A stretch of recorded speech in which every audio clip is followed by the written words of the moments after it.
Pascal, 62 ans, atteint d'un cancer du poumon. Il est un patient exceptionnel et va partager avec nous son parcours et en quoi l'immunothérapie a changé son destin. Pascal apprend de manière brutale qu'il a un cancer du poumon suite à sa visite chez son médecin généraliste. Après lui avoir montré une boule qu'il avait dans le cou, celui-ci, connaissant bien son patient, lui dit « Il faut consulter rapidement. Ce n'est pas un simple problème dentaire, cela peut être un cancer du poumon. » Après cet électrochoc violent mais efficace, Pascal se rend dès le lendemain aux urgences de l'hôpital Jacques-Cartier. Pascal intègre le service d'oncologie en 2015. Après une radio du poumon où rien n'est visible, il enchaîne un scanner puis un PET scan avec une biopsie. Le verdict tombe, il s'agit d'un cancer du poumon. Très vite, des séances de chimiothérapie sont mises en place. Il se sent tout à coup très fatigué. Ses pieds sont engourdis. De multiples désagréments digestifs se manifestent. Le moral est en berne. Après 3 mois de traitement difficile, aucun résultat positif n'est constaté.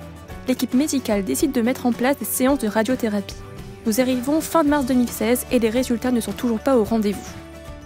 Pascal est en échec thérapeutique, sa volonté de trouver des solutions est partagée avec son médecin traitant. C'est à ce moment-là que l'oncologue propose à Pascal d'intégrer un essai clinique pour mettre en place un traitement par immunothérapie. Pascal entame ce nouveau traitement avec une première injection intraveineuse du médicament en hôpital de jour. 3 jours après, Pascal se rend à l'anniversaire de son meilleur ami. Il est content de retrouver ses proches. Toutefois, il participe à cette fête comme un patient avec un cancer et auquel les traitements n'ont pas laissé beaucoup d'espoir. Il est convivial mais peu festif.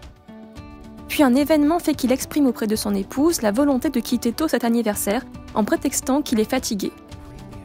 Pascal n'était pas fatigué, mais il a senti que quelque chose coulait dans son cou et souhaitait rentrer pour vérifier ce qui se passait.